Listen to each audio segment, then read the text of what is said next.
We all have a limited amount of time.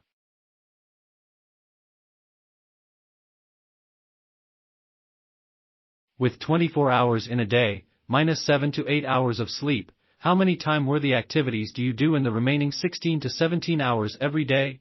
Be honest with yourself.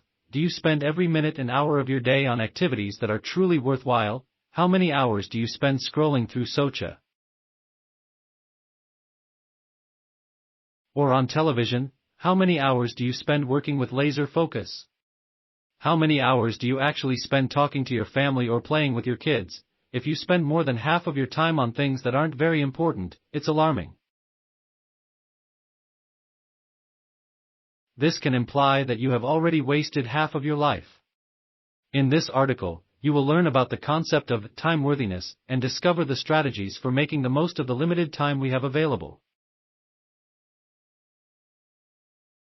You will also find out if you actually lack time in general, or lack high-quality time. What is considered to be time-worthy?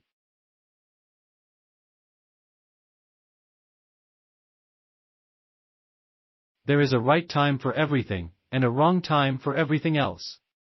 When you do the right thing at the right time, you are doing something time-worthy, and this period of time is known as quality time.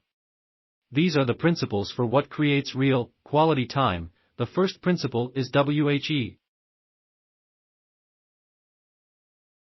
You have to tell yourself, I'm making a conscious choice to do this right now because this is the right time to do it.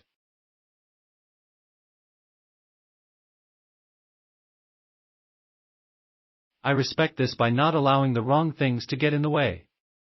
For example, when you're having dinner with your partner and choose not to think about tomorrow's client meeting, or when you're spending time with your children and make the conscious decision to put your phone away.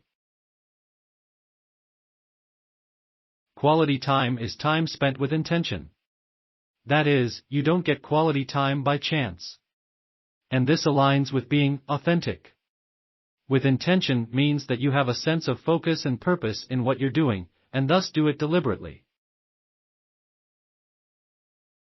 It also means you're deliberately allocating time for something, no matter how big or small it is.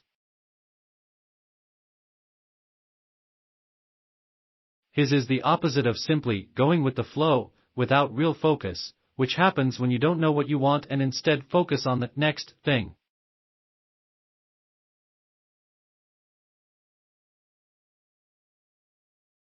When time is eaten away piece by forces beyond your control, you begin to wonder, where has all the time gone, while feeling as if you haven't accomplished anything meaningful.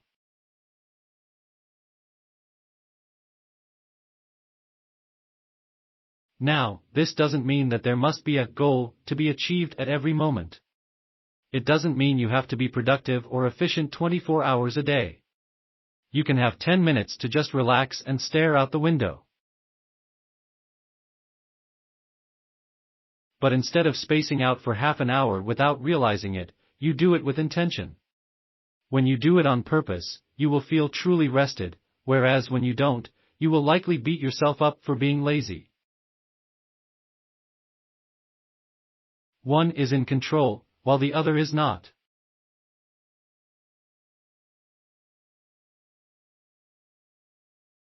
Why you should aim for having more quality time. Always aim to devote your time to only time-worthy activities because those are the things that will provide you with fulfillment and satisfaction. Here I'll explain. Increased sense of accomplishment. High-quality time can bring a sense of fulfillment. Imagine completing the long-desired organization of your storeroom. Increased sense of control. By ensuring that we do the right things at the right time, we are in control of our own time and not being interrupted by anything else. This keeps us from feeling overwhelmed or burned out and provides us with a sense of control over our lives. On the other hand, if we do not devote enough quality time to the things that are important to us, we may come to regret it. For example, failing to spend enough quality time with your children. Similarly, if you work when you are not at your most productive, you may find that you work slower or make more mistakes than usual, affecting the quality of your work and leading to feelings of frustration or regret. simply be more mindful of the quality of your time and your overall well-being and